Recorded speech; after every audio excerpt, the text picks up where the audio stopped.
These earphones are the only sports earphones that never go in your ear, however produce sound on the level if not better than the biggest brands out there. This device is known as the Soundpeats Runfree Lite sports earphones, and you can get your hands on them for around $30.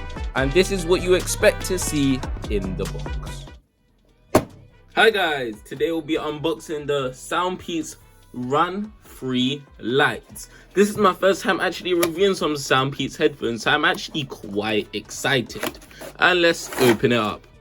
Pretty simple packaging, nothing really special in the box, so let's move that away. And here we have it. Here's the headphones. Looking pretty nice from the first looks. What's all of this? I think these are earbuds, or maybe, oh, it's actually a charging cable. How nice of them. Then we've also got the instructions over here. Let's pop this to the side. And then, yeah, here we go.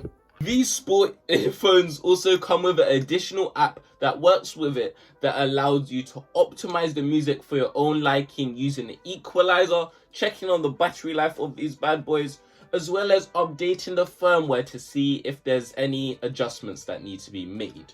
Just a side note, the battery life of these earphones are 17 hours, so that's pretty good for earphones under the £40 price range. And while talking about battery life and all that mumbo jumbo, these bad boys charge with USB-C, so that means don't expect any slow charging times. The way the audio passes through our ears and we're able to hear it is through the use of air conduction technology, which allows us to hear our surroundings as well as hearing the music like it's right in our ears. It's just a really weird sensation, and the first time you use them, it's like, it's a little bit crazy. And Soundpeats did this to act as a safety feature, because usually when you're exercising with noise cancelling headphones, it can be quite dangerous in London, especially when you're exercising quite late. Something I did actually really like about these earphones was the sound quality. The sound quality was surprisingly really good. Although it doesn't go in your ears, it feels like it is in your ears, and it produces that clean, nice sound that I would expect from one of the top brands out there. Though the bass isn't as loud as some big Sony brands out there, I can definitely still hear the bass. And this is because of the 16.2 extra bass driver that was implemented in these earphones, so we get a more enjoyable listening experience. Also, these earphones are extremely easy to use in regards to connecting it to your phone. A very simple process done over 10 seconds, and also just using them while on a run. This is because of the 3 features at the side of the earphones, which allow you to pause and play your music, as well as turn on and off the system, as well as adjusting the volume. And this is great since usually when I exercise, I have to fiddle around with my phone. That overall affects my time. However, if I'm just pressing a button at the side, after a few uses, you memorize which one's which. You just press the button right over there, and it increases the volume. And this is very useful if you're in a long distance race, for example. These earphones also slip right onto my ears. I know what you're thinking. People might be worried because it looks like one size fits all. And I know when I first looked at it, I was like, oh, this looks quite small, but I'm surprised, and I am happy to tell you that this fits on nearly everyone's ears. See how it fits on mine extremely easily?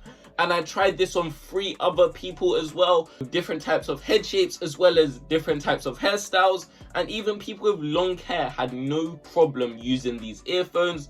So it really is one size fits all. But then again, I didn't test out someone with a head as big as Megamind, but I assume they probably would fit as well, maybe. The build quality is also quite durable as well.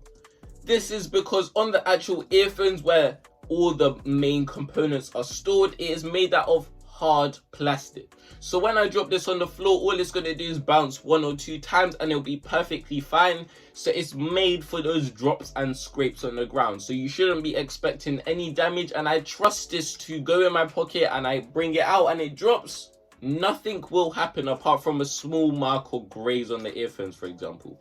But I wouldn't expect any actual system malfunctions or system damages because of the fall. This can be a double-edged sword, because due to the hard plastic that's around, this hard plastic will always be around my ears. And although the headphones are extremely light and aren't weighing down on my ears a lot, over long periods of time, it can get quite annoying and quite sore around this area of my ears because of the constant hard material that's weighing down on my ears.